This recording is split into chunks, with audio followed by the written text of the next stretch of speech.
Bueno, Guatemala fue sede del tercer encuentro de Abya Yala. Cerca de 200 portavoces de diversas organizaciones y pueblos provenientes de 17 países del continente de Abya Yala, entre los días 8 al 12 de octubre, se reunieron en Guatemala.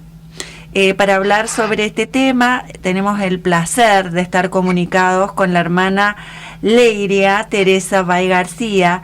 Ella es mujer maya, quiché, defensora de los derechos humanos y de la madre tierra, integrante de la dirección política del Comité de Desarrollo Campesino.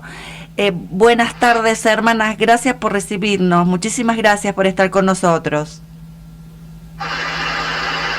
Muchas gracias a ustedes, Claudia, Radio Rebelde, por la oportunidad de estar acá y compartir las experiencias y abordar sobre el tercer encuentro de Abya Yala Soberana. Hermana, a días del cierre de este tercer encuentro, ¿cuál es el balance que pueden hacer de este proceso de articulación que ya tiene su tiempo? Bueno, en primer lugar, decir que Latinoamérica es un continente bastante diverso, pero también con pueblos hermanos, con muchas similitudes de los procesos de luchas y realidades que vivimos los pueblos. Decimos que es un continente megadiverso, pero también con problemáticas similares en los diferentes territorios.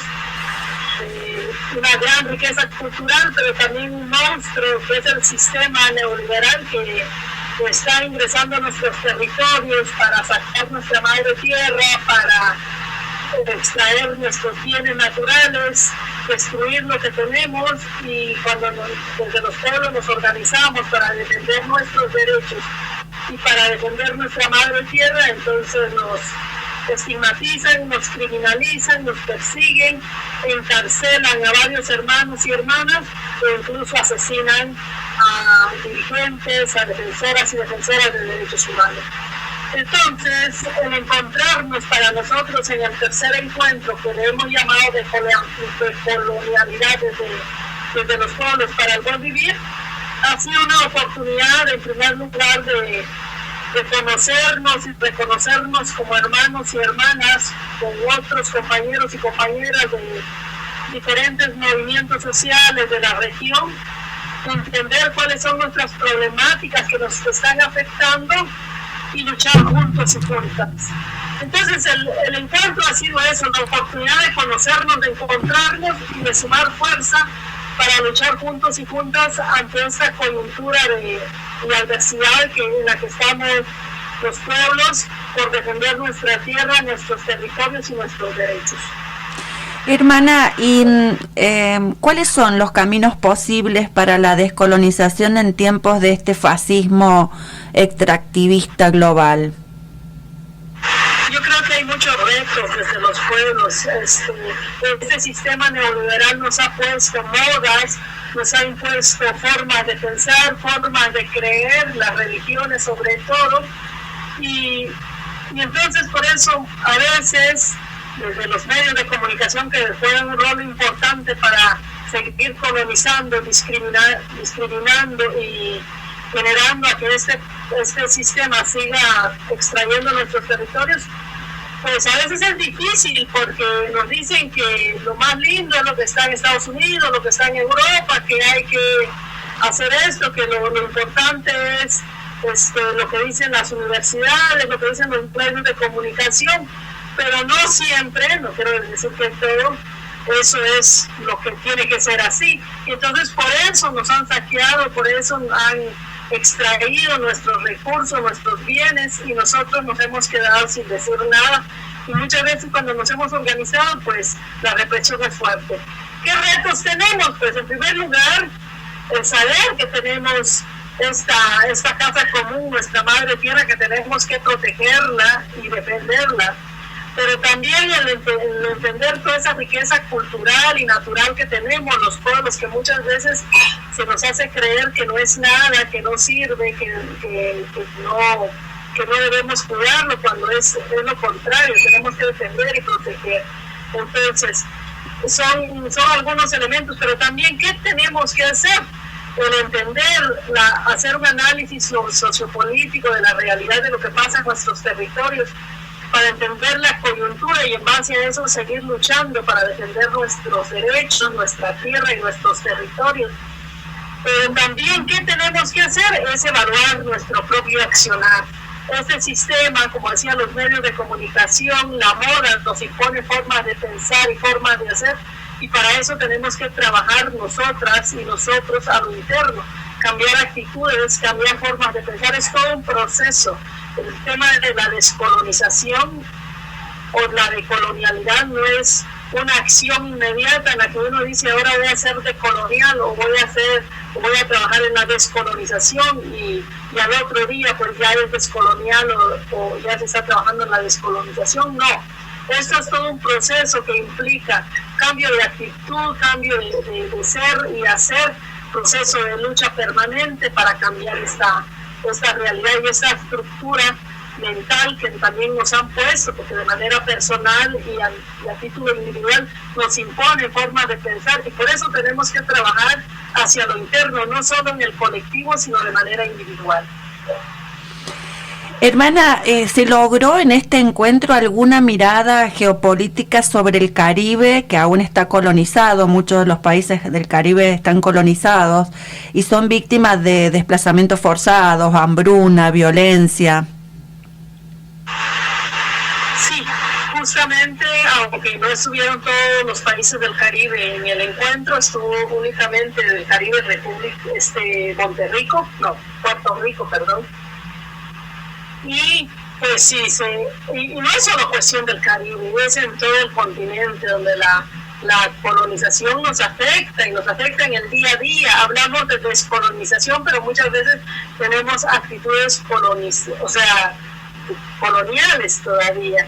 Entonces, en primer lugar, el entender la modernidad que nos imponen y cómo vamos a seguir luchando para defender nuestra tierra y territorio, nuestras formas de ser y pensar. Ha sido todo un proceso. ¿Qué vamos a hacer? Trabajar en la formación política. Ha sido un acuerdo que quedó, porque todo esto tiene que ser un proceso de deconstrucción, partiendo de lo individual a lo colectivo. Entonces, ahorita no podemos decir ya participamos en este encuentro y ahora tenemos ya acciones decoloniales para todo el continente.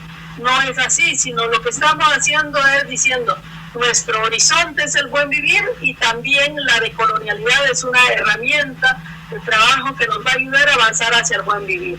Y para eso vamos a trabajar varios ejes de lucha que van encaminados primero a la formación sociopolítica. Tenemos que formarnos y autoformarnos de manera permanente para entender lo que está pasando en el continente y de esa manera enfocar nuestros procesos de lucha hacia cambios estructurales encaminados a ese buen vivir de una manera decolonial o de una manera descolonizadora, para tratar de revertir todos los procesos de lucha o por lo menos de reconstruir lo que nos han impuesto y lo que nos han dicho como única verdad.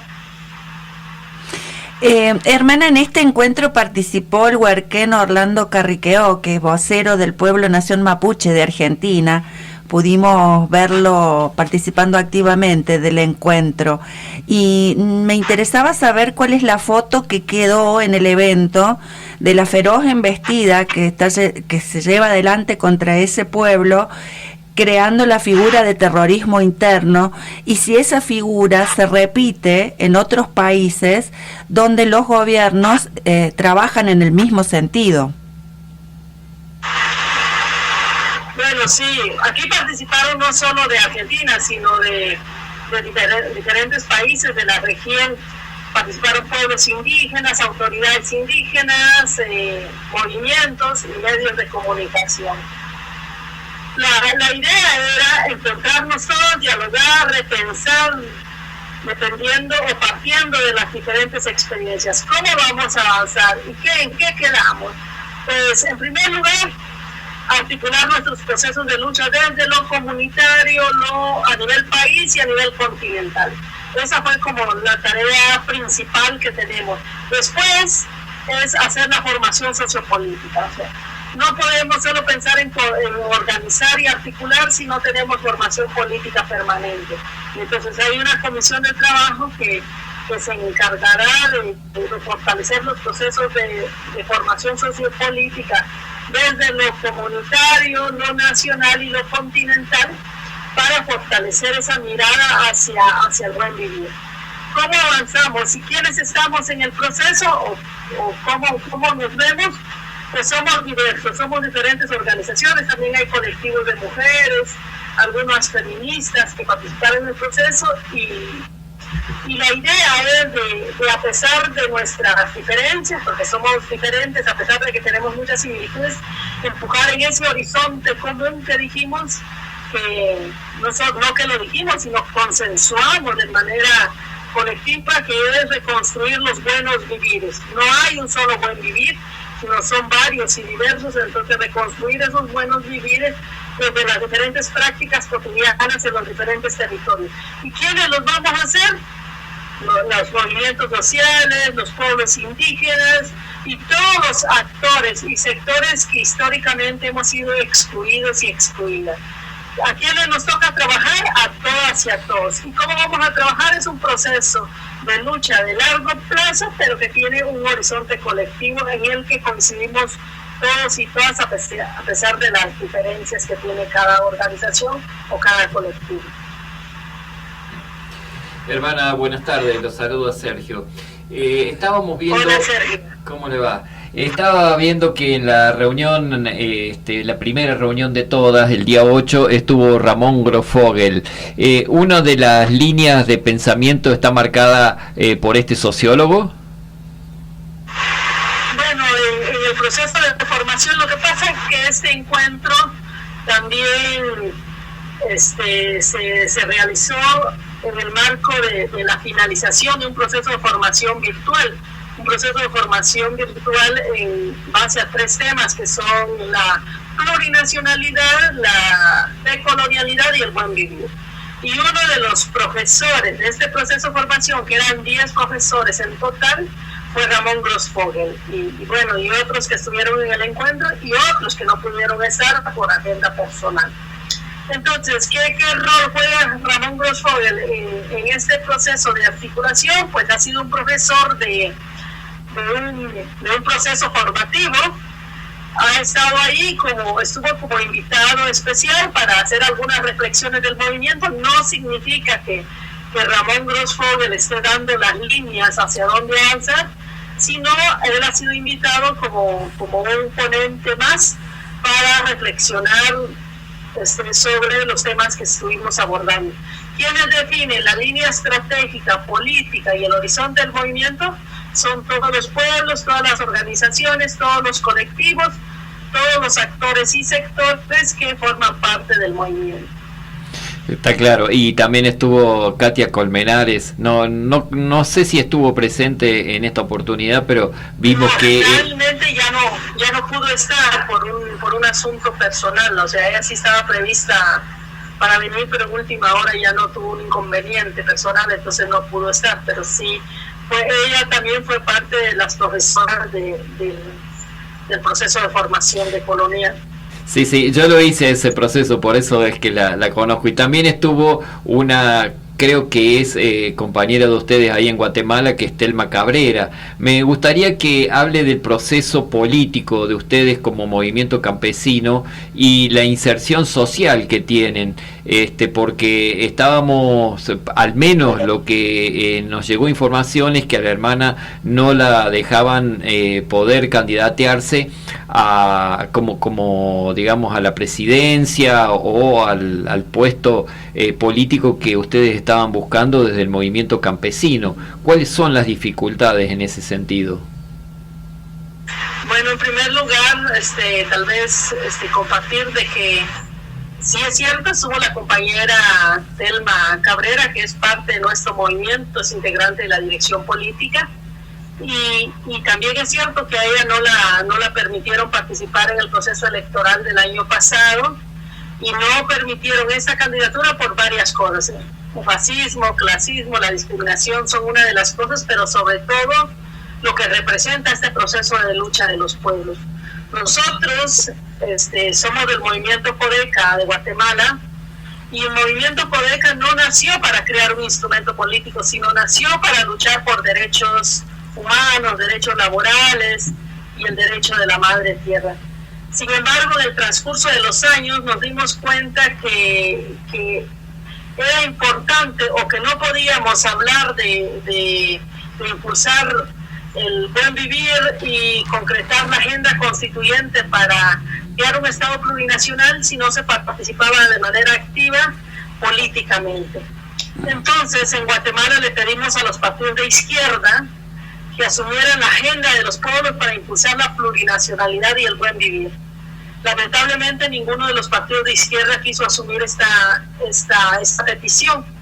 Y es por eso que en el 2016 una asamblea bastante amplia de movimientos articulados en Codeca decidió crear un instrumento político propio, y que se llamó el Movimiento para la Liberación de los Pueblos.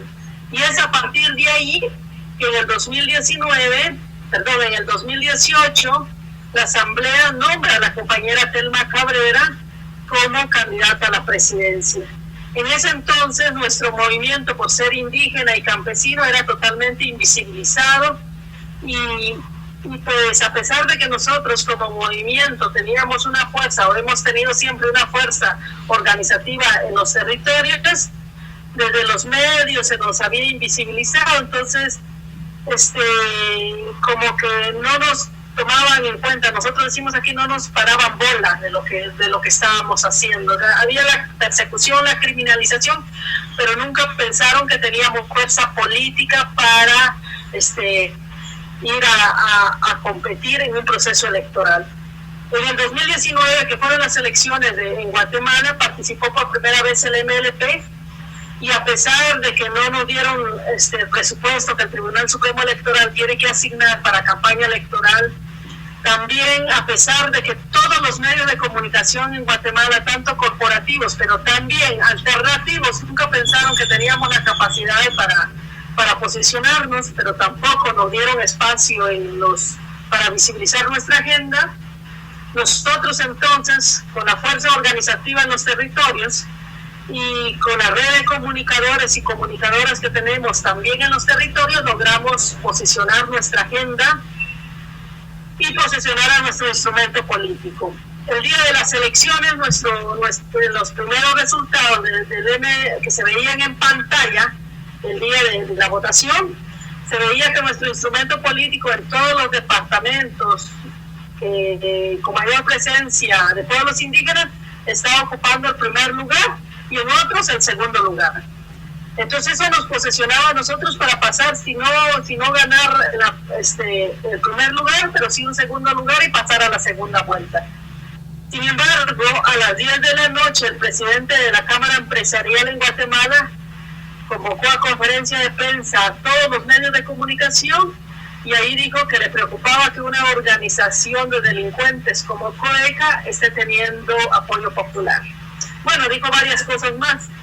Al finalizar la conferencia de prensa, cuando volvieron los resultados en pantalla en la televisión, al MLP se le posicionó en el cuarto lugar. Y a partir de ahí, según los resultados oficiales, dicen que el MLP obtuvo el cuarto lugar, obteniendo un 10.56% de la intención de votos.